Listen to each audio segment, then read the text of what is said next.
Hello, I'm Eleanor Updegraff and I'm going to be reading an extract from my sample translation of Sophia Klink's debut novel, Kurile Lake, which has been selected for the latest round of New Books in German.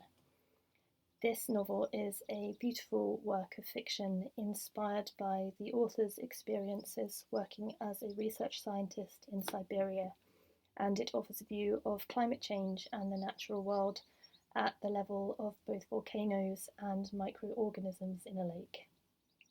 An extract was shortlisted for the Sebald Prize for Nature Writing, and the full novel will be published by FVA in autumn 2025. I'll be reading from the very beginning. May. All the houses are still standing. Even the sluice has survived the winter. The lake is free of ice. Only a couple of snowy clumps lying scattered along the wash margin.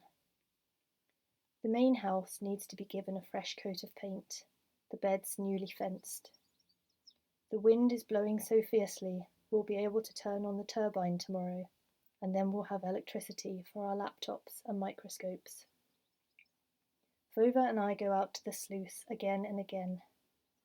The bears have kicked in a couple of laths, but Vova says they'll be easy to fix. As long as the underwater gates haven't been damaged, we can forgive anything. We look upriver, as though our gazes might be able to lure the salmon to us. We've seen a couple already. Silvery nurkas and pink gorbushas, appearing beneath the surface as nothing but faint streaks. They're early. Fyodor says it will be a good year. I wouldn't be so certain. There are only the four of us so far. Vova and I turn on the main taps, while Yulia stacks sandwich loaves by the crate load on the shelves. Pearl barley, butter, apples, buckwheat enough for 6 months. Fyodor is the only one who walks around the station with a pair of binoculars, as though there's nothing to do. To the southwest, Kambalny still has a plume of smoke rising from its crater. We argue about whether there's more smoke or less in comparison to last year.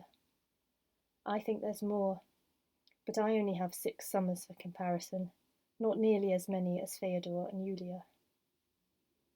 There's clearly a witch at work there, says Yulia. Even my old eyes can see that. Fyodor cuts her off immediately. He doesn't want to hear a single word about witches. You're a scientist. How can you believe in fairy tales like that? Fyodor says the likelihood of Kambalny erupting again in the near future is low. Last summer, that was just an ash emission after all, and it wasn't like anything had happened for 700 years before that either. I'm more concerned about the phytoplankton. From the pier, the lake looks so clear and lacking in nutrients, as though there isn't a single algal cell growing in it. But of course, the turbidity of the water can only tell us so much about algal growth. How large their valves are, what kinds are dominant in the community. Ideally, I'd like to take an initial water sample straight away. The decisions that will be made this summer are dependent on the algae after all. But Yulia says we should take this opportunity to sort out our old data instead, before the real research begins. Our wet lab looks as though Yulia and I left it in a great hurry last autumn. Checklists lying around all over the place, beakers containing white sediment.